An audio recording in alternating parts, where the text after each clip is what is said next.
الصلاة والسلام عليك يا رسول الله الصلاة والسلام عليك يا حبيب الله الصلاة والسلام عليك يا رسول الله الصلاة والسلام عليك يا حبيب الله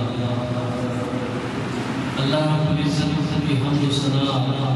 حضور القلوب شافع المشهور جناب حضرت محمد مصطفیٰ احمد مجتبیٰ رسول نبی صلی اللہ علیہ وسلم کے دربار مبارک میں ہدیۂ درود پیش کرنے کے بعد احباب عزیز وقار، جیسا کہ ہم سب بیان ہے کہ آج کے اس بابرکت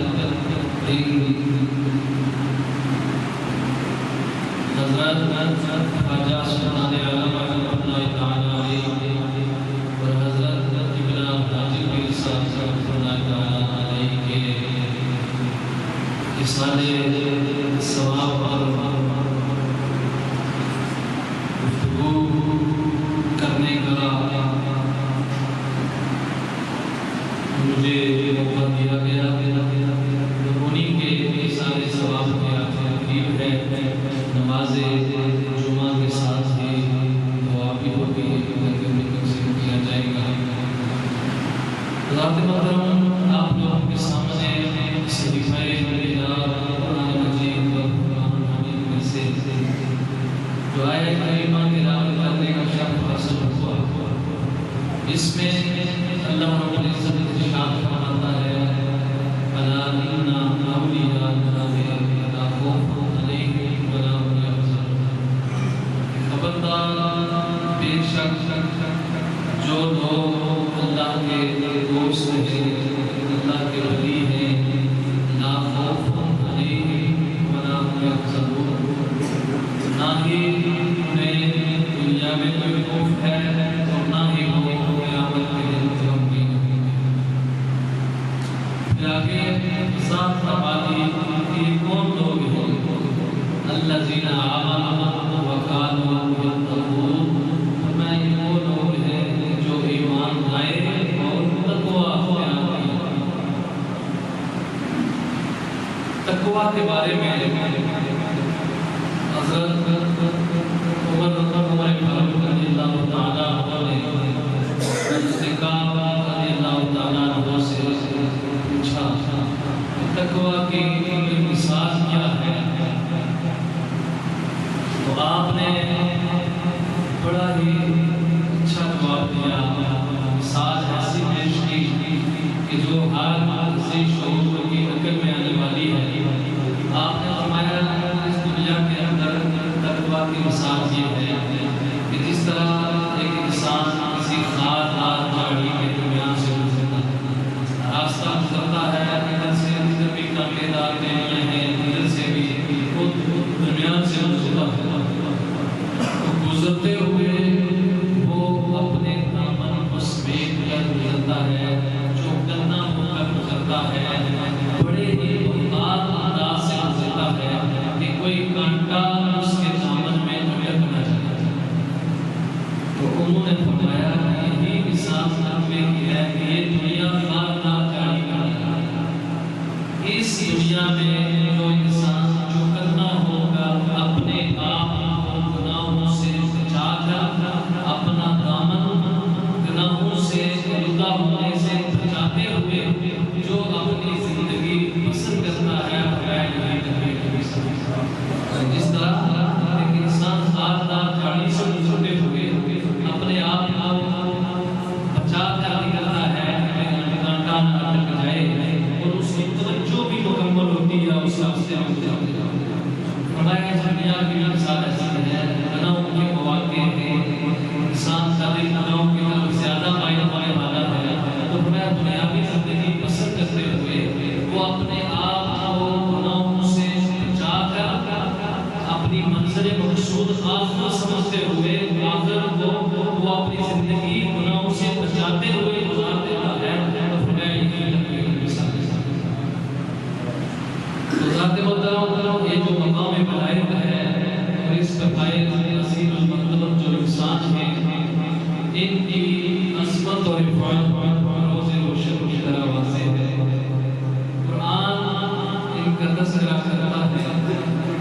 حدیث رسول صلی اللہ علیہ وسلم ان کی شان و شوکتوں کا اظہار کرتے ہیں۔ علماء دربار ولایت کی چاروں کشی میں فخر محسوس کرتے ہیں اور دنیا کے بادشاہ دربار ولایت کے سامنے سر تسلیم کرتے ہیں۔ جب قرآن کا مطالعہ کرتے ہیں تو قرآن دو گروہوں کا تذکرہ کرتا ہے۔ ایک وہ لوگ کہ جو اللہ کی وحدانیت کا انکار کرنے والے ہیں، ان کی عقل بے نور، فکر ناصاف، ان کی سوچ جہالت کے اندھیروں میں جکڑی ہوئی سوچ ہے۔ یہ وہ لوگ ہیں کہ ہمیشہ کی ذلت اور رسوائی کا مقابلہ کرتے ہیں۔ اور دوسرا گروہ جس کا تذکرہ قرآن میں آتا ہے، یہ ان لوگوں کا گروہ ہے کہ جو اللہ کی وحدانیت کا اقرار کرنے والے ہیں، اللہ کے رسول کی رسالت کو ماننے والے ہیں، ان کی زندگی کا ہر لمحہ اللہ کے ذکر اور فکر میں گزرتا ہے۔ سوتے ہیں تب بھی زبان پہ اللہ کا ذکر،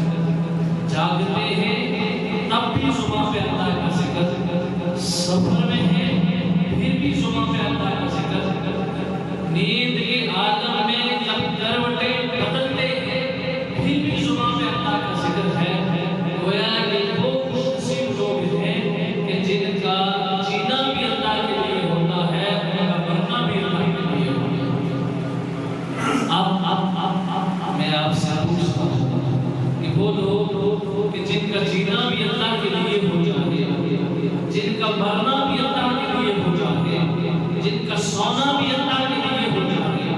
جن کا جاگنا بھی اللہ کے لیے ہو جائے،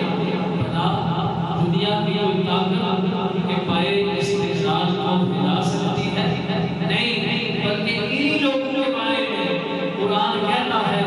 ان الذین قالوا ربنا اللہ ثم استقاموا تتنزل علیہم الملائکہ۔ بے شک وہ لوگ کہ جنہوں نے ایک بار کہہ دیا کہ ہمارا رب اللہ ہے، پھر اس پر وہ ڈٹ گئے، پکے ہو گئے، تو رب فرماتا ہے کہ میری رحمت کے فرشتے اس پر اترتے ہیں، تتنزل علیہم الملائکہ۔ فرمایا یہ وہ لوگ ہیں کہ عالم دنیا کے لیے ہی وارث ہیں، عالم عقبہ کے لیے ہی وارث ہیں، عالم دنیا کے وارث ہیں۔ قرآن کہتا ہے وَلَقَدْ كَتَبْنَا فِي الزَّبُورِ مِن بَعْدِ الذِّكْرِ أَنَّ الْأَرْضَ يَرِثُهَا عِبَادِيَ الصَّالِحُونَ۔ قرآن میں اللہ رب العزت فرماتا ہے کہ ہم نے زبور میں بھی یہ لکھ دیا تھا کہ ہماری اس زمین کے وارث ہمارے نیک اور برگزیدہ بنتے ہیں، اور صرف دنیا میں ہی نہیں بلکہ فرمایا عقبہ میں بھی یہی لوگ وارث ہیں۔ وہ بھی قرآن پاک میں فرمایا تِلْكَ الْجَنَّةُ الَّتِي نُورِثُ مِنْ عِبَادِنَا مَنْ كَانَ تَقِيًّا۔ فرمایا لوگوں، یہ جنت جسے ہم نے بنایا ہے، اس کو حور و گلما سے سجایا ہے، اس کا وارث بھی ہم نے اپنے نیک اور برگزیدہ بندوں کو بنایا۔ اور پھر قرآن سے یہ ہم پوچھتے ہیں کہ یہ جو اہل ولایت ہیں، یہ جو اولیاء ہیں، ان کا راستہ کون سا راستہ ہے؟ تو قرآن پاک میں سورہ فاتحہ جب ہم نماز پڑھتے ہیں تو ہر شخص پڑھتا ہے، یہ دعا رب نے ہمیں سکھائی ہے، اہدنا الصراط المستقیم، کہ مولا تو ہمیں صراط مستقیم پر چلا، صراط الذین انعمت علیہم، ان لوگوں کے راستے پر چلا کہ جن پر تو نے انعام کیا ہے۔ آؤ ہم قرآن سے پوچھتے ہیں، اے اللہ کی نازل کتاب، تو سچی کتاب ہے، تو سچی کتاب ہے، تجھ میں کائنات عالم کے ہر مسئلے کا حل موجود ہے، بے قرار دل تجھ ہی سے سکون حاصل کرتے ہیں۔ اے اللہ کی نازل کتاب، آج کے اس پرفتن دور کے اندر ہر مسلک والا اپنے آپ کو جنت کا ٹھیکیدار سمجھتا ہے، اے قرآن تو ہی بتا انعام یافتہ لوگ کون ہیں؟ جب ہم قرآن سے یہ سوال کرتے ہیں تو آگے سے جواب آتا ہے اولئک الذین انعم اللہ علیہم من النبیین والصدیقین والشہداء والصالحین. فرمایا انعام یافتہ کرو انبیاء کا گروہ ہے، انعام یافتہ کرو شہداء کا گروہ ہے، انعام یافتہ کرو صدیقین کا گروہ ہے، اور انعام یافتہ گروہ اللہ کے نیک اور برگزیدہ بندوں کا گروہ ہے. یہ چار گروہ ایسے ہیں کہ جن پر اللہ کا خصوصی انعام ہے: انبیاء، صدیقین، شہداء اور صالحین. اور صالحین سے مراد اللہ کے نیک اور برگزیدہ بندے ہیں. پھر آگے قرآن کہتا ہے کہ اللہ کے بندوں کے اوصاف کون سے جو قرآن بیان کرتا ہے. فرمایا وعباد الرحمن الذین یمشون علی الارض ہونا واذا خاطبهم الجاہلون قالوا سلاما. فرمایا اللہ کے بندے وہ ہیں جب زمین سے گزرتے ہیں نظریں جھکا کر گزرتے ہیں، عاجزی و انکساری کے ساتھ گزرتے ہیں. واذا خاطبهم الجاہلون قالوا سلاما، کہ جب جاہل لوگ ان کے بارے میں ایسے جملے کہتے ہیں کہ جو ان کی شیان شان نہیں ہوتے، تو وہ بجائے دعا دینے کے، وہ بجائے انتقام لینے کے، وہ انہیں بھی سلام کہتے ہیں اور ان کے لیے بھی امن اور سلامتی کی دعا کرتے ہیں. پھر فرمایا اہل ولایت کا مقام کیا ہے، وہ بھی قرآن سے پوچھتے ہیں. تو قرآن میں یہ تذکرہ ہے کہ جب اللہ رب العزت نے شیطان کو اپنی بارگاہ سے نکالا، جنت سے نکال دیا، تو شیطان نے کیا عرض کیا؟ باری اعلان، ٹھیک ہے تو نے مجھے جنت سے نکال دیا ہے، لیکن میں بھی تجھ سے ایک وعدہ کرتا ہوں، فَبِعِزَّتِكَ لَأُغْوِيَنَّهُمْ أَجْمَعِينَ. مولا مجھے تیری عزت و جلال کی قسم میں تیرے بندوں کو گمراہ کرتا رہوں گا. ثُمَّ لَآتِيَنَّهُمْ مِن بَيْنِ أَيْدِيهِمْ وَمِنْ خَلْفِهِمْ وَعَنْ أَيْمَانِهِمْ وَعَنْ شَمَائِلِهِمْ. میں آگے سے بھی حملہ آور ہوں گا، پیچھے سے بھی حملہ آور ہوں گا، دائیں سے بھی حملہ آور ہوں گا، بائیں سے بھی حملہ آور ہوں گا. بالآخر انسان مجبور ہو کر میرے آگے اپنے ہتھیار ڈال دے گا. لیکن جو بات بتانے والا ہوں وہ کیا ہے کہ شیطان نے یہ کہا کہ باری ادا میں ہر ایک کو گمراہ کر دوں گا، لیکن الا عبادک منہم المخلصین. اے مولا جو تیرے نیک بندے ہوں گے، جو تیرے پیارے ہوں گے، جنہیں تیری قربت حاصل ہوگی، فرمایا ان پر میرا داؤ نہیں چل سکے گا، وہ میرے دامن تزویر سے بچ نکلے گا. اس لیے ہمارا ایمان اور عقیدہ ہے کہ جس طرح اولیاء اللہ ہیں، اللہ والے ہیں، ان پر شیطان کا داؤ نہیں چلتا. جو ان لوگوں کی معیت میں آ جاتا ہے، جو ان لوگوں کی سنگت میں آ جاتا ہے، جو ان لوگوں کے ساتھ اپنا تعلق مضبوط کر لیتا ہے، اپنی نسبت مضبوط کر لیتا ہے، تو وہ بھی شیطان کے دامن تزویر سے بچ نکلتا ہے. اسی لیے اللہ رب العزت فرماتا ہے یا ایھا الذین آمنوا اتقوا اللہ وقولوا مع الصادقین. کہ فرمایا ایمان والو اللہ سے ڈرو اور سچوں کے ساتھ ہو جاؤ، اللہ والوں کے ساتھ ہو جاؤ، اولیاء کاملین کے ساتھ ہو جاؤ، ان لوگوں کی معیت میں آ جاؤ، ان لوگوں کی سنگت میں آ جاؤ، ان لوگوں کی صحبت میں آ جاؤ کہ جنہوں نے اپنا تعلق اپنے رب سے مضبوط کر رکھا ہے. اور پھر ان لوگوں کی پہچان حضور نے ہمیں بیان کروایا. حضور نے فرمایا میری امت میں کچھ لوگ ہوں گے جو اللہ والے ہوں گے، جنہیں اللہ کا قرب نصیب ہوگا، وہ اولیاء ہوں گے. صحابہ نے عرض کیا یا رسول اللہ صلی اللہ علیہ وسلم ہمیں ان کی پہچان کیا ہوگی کہ وہ اللہ کے ولی ہیں؟ تو حضور نے فرمایا خیارکم الذین اذا رؤوا ذکر اللہ. فرمایا تم میں سے بہترین وہ لوگ ہیں کہ جب تم انہیں دیکھو تو خدا یاد آتا ہے. ولی کی پہچان بیان فرمایا کہ ولی کی پہچان کیا ہے؟ فرمایا جب تم انہیں دیکھو تو خدا یاد آتا ہے. آج کے اس دور کے اندر بھی اگر ولی کو دیکھنا ہے، ولایت کی پہچان کرنی ہے، اللہ والوں کی پرکھ کرنی ہے، تو حضور نے واضح قاعدہ بیان کر دیا، کلیہ بیان کر دیا. فرمایا خیارکم الذین اذا رؤوا ذکر اللہ. کہ فرمایا تم میں سے بہترین لوگ وہ ہیں کہ جب تم انہیں دیکھو تو خدا یاد آتا ہے. آج جب ہم اپنے شیخ کامل قبلہ حضرت صاحب رحمۃ اللہ تعالیٰ علیہ ان کی سیرت کو دیکھتے ہیں،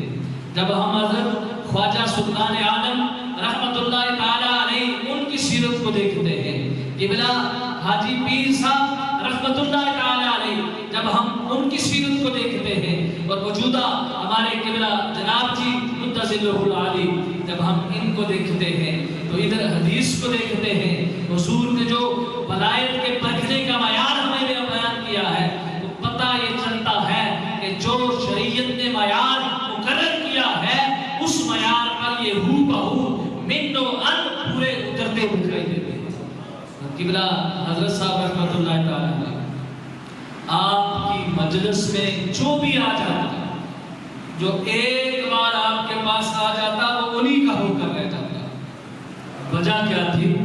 اپنی سیرت اور کردار لوگوں کے سامنے اس انداز سے پیش کیا کہ جو ایک بار آپ کے ہاں آیا وہ انہی کا ہو کر رہا۔ حضرت خواجہ سلطان عالم رحمۃ اللہ تعالی علیہ جن کا 9 مئی کو سالانہ ختم شریف بھی ہوا کرتا ہے، آپ سے کسی نے پوچھا حضور مسجد کس طرح ہونی چاہیے تو آپ نے ایک بڑا اچھا جواب دیا۔ آپ نے فرمایا جس طرح محلہ ہے جس محلے میں مسجد ہو اس میں جو مکانات ہو اس طرز سے بہتر انداز میں مسجد بنائی جائے تاکہ وہ لوگوں کی توجہ کا مرکز بن جائے۔ اگر اپنے گھر میں اچھا قالین ہے مسجد میں اس سے بہتر ہو، گھر میں اچھی ٹائل لگی ہے مسجد میں اس سے بہتر انداز سے ہو، گھر میں اپنے پردے اچھے لگے ہیں مسجد میں اس سے بہتر انداز سے لگائے جائیں تاکہ وہ لوگوں کی توجہ کا مرکز بن جائے۔ اور صرف آپ نے یہی فرمایا ہی نہیں، عملاً کر کے دکھایا۔ آج آپ دیکھ لیجئے، دور نہیں، میں یہ سمجھتا ہوں کہ یہ مسجد ابھی جو زیر تعمیر ہے لیکن جو تعمیر ہو چکی ہے اس کو جب دیکھا جائے اور ادھر حضرت خواجہ سلطان عالم رحمۃ اللہ تعالی علیہ کا وہ فرمان عالی شان دیکھا جائے تو بالکل اس کی تصدیق ہو جاتی ہے کہ مسجد اس انداز سے بنائی جائے کہ وہ لوگوں کی توجہ کا مرکز بن جائے۔ آج میں یہ سمجھتا ہوں، پہلے بھی ایک بار یہاں میں آیا ہے 1-2 بار تو اس وقت مسجد کا کام جاری تھا لیکن یہ حسن یہ خوبصورتی مسجد تو جو بھی ہو خوبصورت ہوتی ہے۔ مسجد روئے زمین پر سب سے بہترین جگہ اگر ہے تو وہ مسجد کی جگہ ہے۔ حضور نے فرمایا اس کائنات کے اندر جو سب سے بہتر جگہ ہے وہ مسجد ہے اور سب سے بدترین جگہ وہ شہر ہے وہ بازار ہے۔ مسجد تو ویسے بھی اچھی ہوتی ہے لیکن اس انداز سے یہ جو خوبصورتی ہے یہ ٹائل یہ جو لکھائی ہوئی ہے دیکھیں تو دل خوش ہوتا ہے کہ باقیہ جو حضرت خواجہ سلطان عالم رحمۃ اللہ تعالی علیہ فرمایا کرتے تھے کہ مسجد اس انداز سے بنائی جائے کہ وہ لوگوں کی توجہ کا مرکز بنے۔ تو جب اسی طرح مسجدیں بنیں، جب اسی طرح مسجد صاف ستھری ہو، اس مسجد کی تعمیر ایسی ہو تو جو مسجد میں آتا ہے اس کا جی چاہتا ہے کہ میں اگلی نماز بھی اسی مسجد میں پڑھوں۔ اور پھر آپ فرمایا کرتے تھے کہ ہمیں ورثے میں 2 چیزیں ملی، ورثے میں 2 چیزیں ملی۔ آج کل ہے اگر والد مالدار ہے تو اولاد کو ورثے میں مال ملے گا، والد زمیندار ہے ورثے میں اولاد کو زمین زیادہ ملے گی، پراپرٹی زیادہ ہوگی۔ لیکن آپ نے فرمایا کہ ہمیں اپنے بزرگوں سے جو ورثے میں ملی ہے وہ 2 چیزیں ملی ہیں، ایک مسجد ملی ہے، ایک قرآن ملا ہے۔ ایک مسجد ملی ہے اور ایک قرآن ملا ہے۔ اور آپ نے اپنی ساری زندگی چاہے حضرت خواجہ سلطان عالم رحمۃ اللہ تعالی علیہ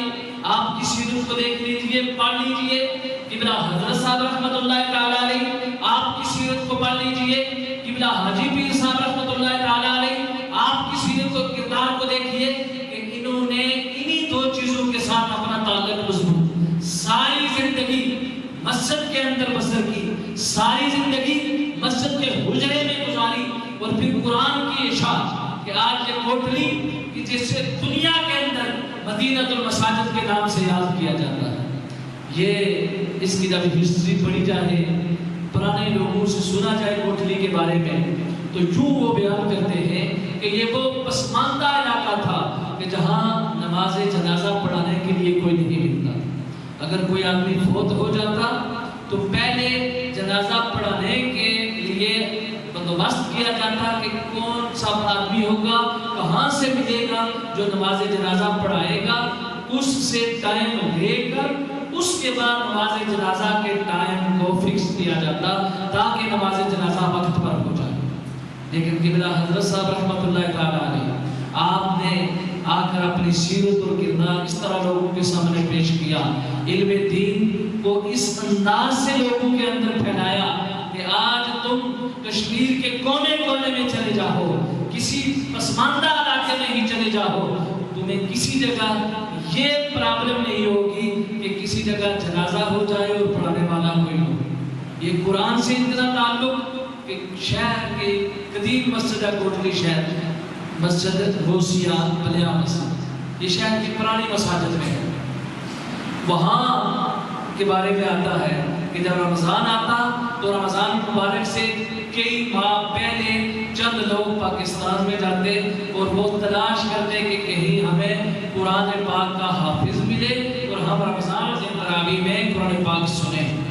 اور پھر جب وہاں جاتے تو پھر تلاش کرنے کے بعد ہر ڈیمانڈ پوری کرتے، یہاں آتے، ان کے ناز و نخرے بھی برداشت کرتے، اور لوگ سننے کے لیے آتے کہ ہم نے سنا ہے کہ فلاں مسجد میں حافظ صاحب نماز تراویح میں زبانی قرآن پاک سناتے ہیں۔ یہ بھی قبلہ حضرت صاحب رحمۃ اللہ تعالیٰ علیہ آپ کی آمد ہوئی تو آپ نے قرآن اس طرح اس کی تبلیغ کی کہ آج گلی گلی، نگر نگر، محلے محلے میں جس جگہ چلے جاؤ تمہیں قرآن پڑھنے والا، تمہیں قرآن سنانے والا یہ ضرور ملے گا۔ میں یہ سمجھتا ہوں کہ یہ قبلہ حضرت صاحب رحمۃ اللہ تعالیٰ علیہ، قبلہ خواجہ سلطان عالم رحمۃ اللہ تعالیٰ علیہ، ان کے ہم پر بڑے احسانات ہیں کہ آج اسی مسجد کو ہی لے لیجیے، کتنے ایسے حفاظ کرام ہیں کہ جنہوں نے اسی مسجد میں پڑھ کر قرآن کو اپنے سینے میں محفوظ کیا۔ ہمارے سامنے یہ حافظ شہباز صاحب ہیں، حافظ ظہیر صاحب ہیں، دیگر کتنے حافظ ہیں، کتنے علماء ایسے ہیں کہ جنہوں نے بظاہر یہ چھوٹی سی مسجد ہے، بظاہر یہ اتحاد کی مسجد ہے، لیکن یہ فیض قبلہ حضرت صاحب رحمۃ اللہ تعالیٰ علیہ کا، اور پھر بالخصوص یہ توجہ، خصوصی توجہ کا یہ کمال ہے، ورنہ مدارس تو بڑے بڑے بن جاتے ہیں، سینکڑوں وہاں طلباء ہوتے ہیں، لیکن شاید اتنے حافظ تیار ہو جائیں، لیکن یہ چھوٹی سی مسجد ایک دیہات میں مسجد ہے، لیکن یہاں پڑھنے والے بچے آج ایک عالم کی حیثیت سے پہچانے جاتے ہیں، ایک حافظ کی حیثیت سے پہچانے جاتے ہیں، ایک اچھا قاری ہونے کی حیثیت سے پہچانے جاتے ہیں۔ میں یہ سمجھتا ہوں کہ یہ ہمارے قبلہ حضرت صاحب اور قبلہ خواجہ سلطان عالم رحمۃ اللہ تعالیٰ علیہ کا یہ فیضان ہے، اور ان کی یہ خصوصی توجہ ہے۔ اور پھر مسجد بنانا یہ کمال نہیں ہے۔ لاہور شہر کے اندر مسجد شبر ہے، آپ نے سنی ہوگی، جو ذی شعور ہے، پڑھے لکھے عوام ہے، اس کی ہسٹری سے بھی واقف ہوں گے کہ ایک رات میں لوگوں نے وہ مسجد تعمیر کر دی، ایک رات میں مکمل مسجد تعمیر کر دی، صبح فجر کی نماز اسی مسجد میں ادا کی۔ علامہ اقبال علیہ رحمہ موجود تھے، جب انہیں کسی نے بتایا کہ فلاں جگہ دیکھو لوگوں نے ایک ہی رات میں مسجد بنا دی، تو آپ نے اس پر یہ شعر پڑھا۔ جب سنی نا یہ بات تو یہ شعر پڑھا، وہ شعر کیا تھا کہ مسجد تو بنا دی شب بھر میں، ایمان کی حرارت والوں نے، من اپنا پرانا باقی تھا، برسوں سے نمازی بن نہ سکا۔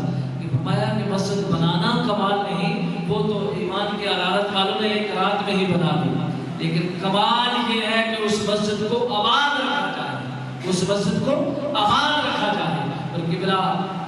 حضرت خواجہ سلطان عالم رحمۃ اللہ تعالیٰ علیہ، قبلہ حضرت صاحب رحمۃ اللہ تعالیٰ علیہ، آپ کا یہ فیضان ہے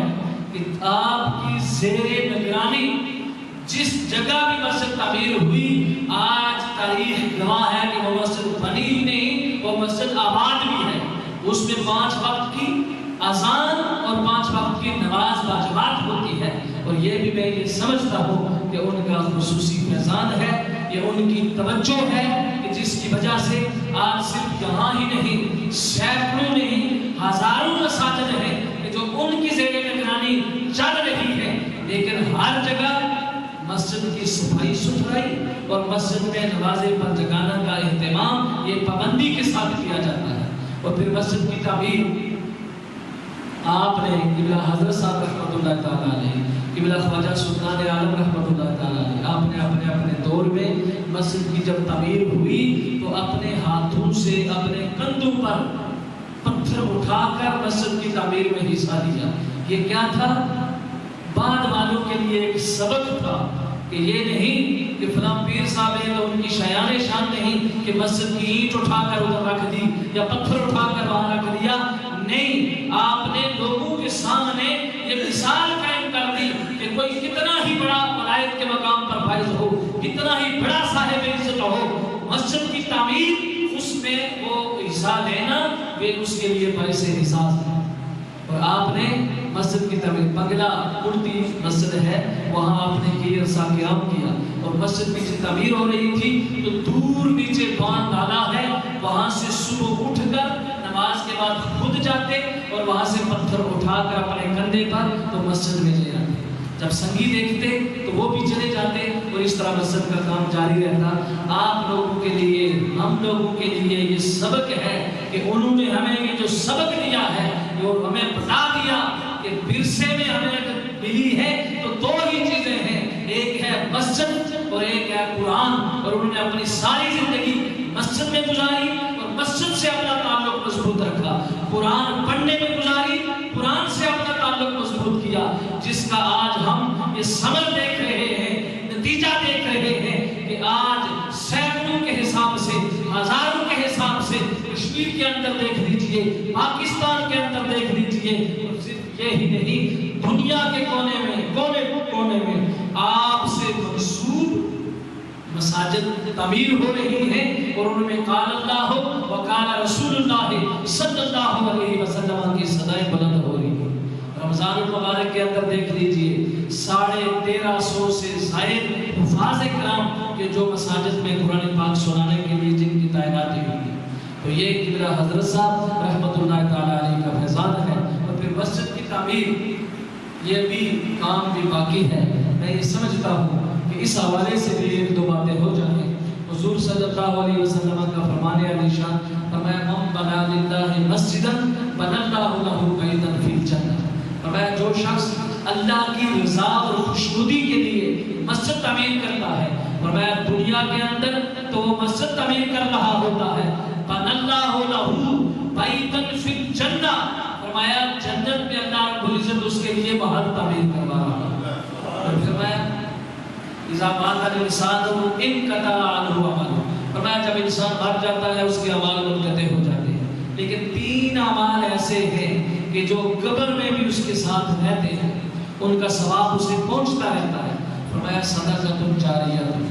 فرمایا ایک صدقہ جاریہ، اور وہ کیا ہے؟ یہی صدقہ جاریہ. مثلا کسی نے کنواں کھدوایا اور اس کے مخلوق خدا کے لیے وقف کر دیا، فرمایا جس کے اشارے ثواب کے لیے وقف کیا، جب تک مخلوق اس سے پانی پیتی رہے گی نامہ اعمال میں ثواب درج ہوتا رہے گا. مسجد تعمیر ہو رہی تھی، اس نے اینٹیں خرید کر دے دی، کوئی چیز مسجد کی جو ضرورت تھی وہ خرید کر دے دی، تو فرمایا جس کے اشارے ثواب کے لیے وہ چیز اس نے مسجد میں دی، فرمایا جب تک وہ مسجد آباد ہے،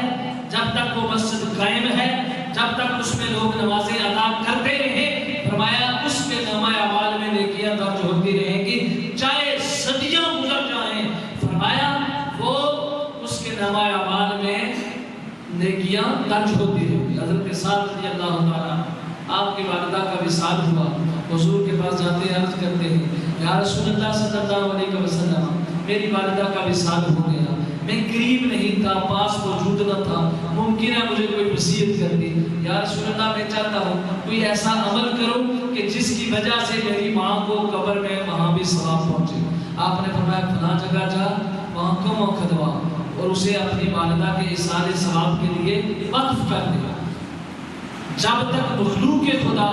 اس کنویں سے پانی پیتی رہے گی، اللہ تعالیٰ تیری والدہ کے نامہ اعمال میں نیکیاں درج کرتا رہے گا. آپ نے ایسے ہی کیا، کنواں کھدوایا اور اسے اپنی والدہ کے ایصال ثواب کے لیے وقف کر دیا، نام ہی رکھ دیا بئر لأم سعد. فرمایا یہ حضرت سعد کی والدہ کے ایصال ثواب کے لیے کنواں کھدوایا گیا ہے. تو یہ مسجد کی تعمیر اور اس میں ایصال نہ، یہ صدقہ جاریہ ہے. یہ صرف یہ نہیں کہ بس تھوڑی دیر اسے ثواب ملے گا پھر ختم، جب تک یہ ہمیشہ رہنے والی چیز ہے. تو فرمایا جب تک اس مسجد کے ساتھ جو آپ نے تعاون کیا، درے تھے، دروازے تھے، ٹائل تھی، رنگ روغن تھا، چٹائی تھی، قالین تھی، فرمایا جو چیز تم نے خرید کر دی جب تک لوگ وہ استعمال کرتے رہیں گے، لوگ وہاں نماز پڑھتے رہیں گے، فرمایا اس وقت تک نامہ اعمال میں نیکیاں درج ہوتی رہیں۔ اور پھر فرمایا جتنا دور سے کوئی چل کر آتا ہے اتنا زیادہ ثواب۔ مسجد میں جو آدمی جاتا ہے فرمایا ہر قدم کے بدلے اسے نیکیاں ملتی ہیں، اس کے درجات بلند ہوتے ہیں، اس کے گناہ معاف ہوتے ہیں۔ مسجد نبوی شریف کے قریب کچھ لوگ تھے، تو ایک قبیلے والے وہ دور سے آتے تھے چل کر مسجد میں نماز ادا کرنے کے لیے۔ انہوں نے پروگرام بنایا کہ کیوں نہ ہو کہ ہم کہیں قریب اپنا گھر تعمیر کروا لیتے ہیں تاکہ مسجد میں آنے جانے میں آسانی ہو جائے۔ حضور کو جب پتہ چلا، حضور نے انہیں بلایا، پوچھا، سنا ہے کہ تم مسجد کے قریب جگہ خرید رہے ہو؟ انہوں نے عرض کیا جی۔ فرمایا کیوں؟ عرض کیا یا رسول اللہ دور سے آنا مشکل ہے، ہم چاہتے ہیں کہ قریب ہوں گے تو جلدی مسجد میں آ جائیں گے، مسجد میں آنا جانا آسان ہو جائے گا۔ آپ نے فرمایا نہیں، ادھر ہی رہو، اس لیے کہ جتنا دور سے چل کر آؤ گے، جتنے قدم زیادہ چل کر آؤ گے، اتنی تمہیں نیکیاں زیادہ ملے گی، اتنے تمہارے گناہ ختم ہوں گے، اتنے درجات بلند ہوں گے۔ جتنا دور سے چل کر آؤ۔ آج ہمارے یہاں ہوتا ہے تھوڑا سا دور اگر ہو جائے تو عذر ہے جی، ہم دور ہیں جی، ہم مسجد میں تو نہیں آ سکتے، لیکن کیا خبر کہ حضور نے فرمایا جو آدمی جتنا دور سے چل کر آتا ہے اتنا اسے ثواب زیادہ ملتا ہے، اتنے گناہ ختم ہوتے ہیں، اتنے درجات بلند ہوتے ہیں۔ تو یہ مسجد سے تعلق، حضور نے فرمایا المومن فی المسجد کالسماء فی السماء، فرمایا مومن مسجد میں جب آتا ہے تو اس طرح خوش و خرم ہو جاتا ہے کالسماء فی السماء، جس طرح مچھلی تالاب کے اندر ہوتی ہے وہ خوش و خرم ہوتی ہے، کیوں کہ اس کے لیے وہ یہ ماحول سازگار ہے۔ فرمایا اسی طرح مومن جب مسجد میں آ جاتا ہے تو وہ اس طرح خوش و خرم ہوتا ہے کہ جس طرح مچھلی تالاب میں خوش ہوتی ہے۔ اور جس کا ایمان ناقص ہو، جس کا ایمان کمزور ہو، فرمایا المنافق فی المسجد کالطیر فی القفص، کہ فرمایا جس کا ایمان کمزور ہے جب وہ مسجد میں آ جاتا ہے تو اپنے آپ کو تنگ محسوس کرتا ہے، گھٹن محسوس کرتا ہے، اور اس کی کوشش ہوتی ہے کہ تھوڑا سا موقع ملے میں مسجد سے باہر نکل جاؤں۔ فرمایا اس کی مثال ایسی ہے کہ جس طرح ایک پرندہ ہے، آزاد پرندہ ہے، اسے تم پنجرے میں جال میں قید کر لیتے ہو تو وہ وہاں تڑپتا رہتا ہے، اس کی کوشش ہوتی ہے کہیں کوئی سراغ ملے تو وہ باہر نکل کر آزاد ہو جائے۔ تو فرمایا مومن کے لیے سب سے جو بہترین ماحول ہے، جو سازگار ماحول ہے، وہ مسجد ہے۔ اسی لیے فرمایا المومن فی المسجد کالسماء فی الماء، فرمایا مومن جب مسجد میں آتا ہے تو اس طرح خوش و خرم ہوتا ہے کہ جس طرح مچھلی تالاب کے اندر خوش و خرم ہوتی ہے۔ اللہ رب العزت کی بارگاہ میں دعا ہے کہ اللہ رب العزت یہ جو ہمیں فیض مل رہا ہے، قبلہ خواجہ سلطان عالم رحمۃ اللہ تعالیٰ علیہ، قبلہ حضرت صاحب رحمۃ اللہ تعالیٰ علیہ، قبلہ حاجی پیر صاحب رحمۃ اللہ تعالیٰ علیہ، اللہ تعالیٰ ان کا یہ فیضان تا قیامت جاری و ساری رہے۔ ہمارے وہ دوست و احباب کہ جو اس مسجد کے ساتھ معاملت کرنے والے ہیں، جس طرح تعامل کر رہے ہیں، اللہ رب العزت ہمارے رزق میں برکت عطا فرمائے، ہماری عمروں میں برکت عطا فرمائے، اور مزید اس مسجد کے ساتھ تعامل کرنے کی توفیق عطا فرمائے۔ وآخر دعوانا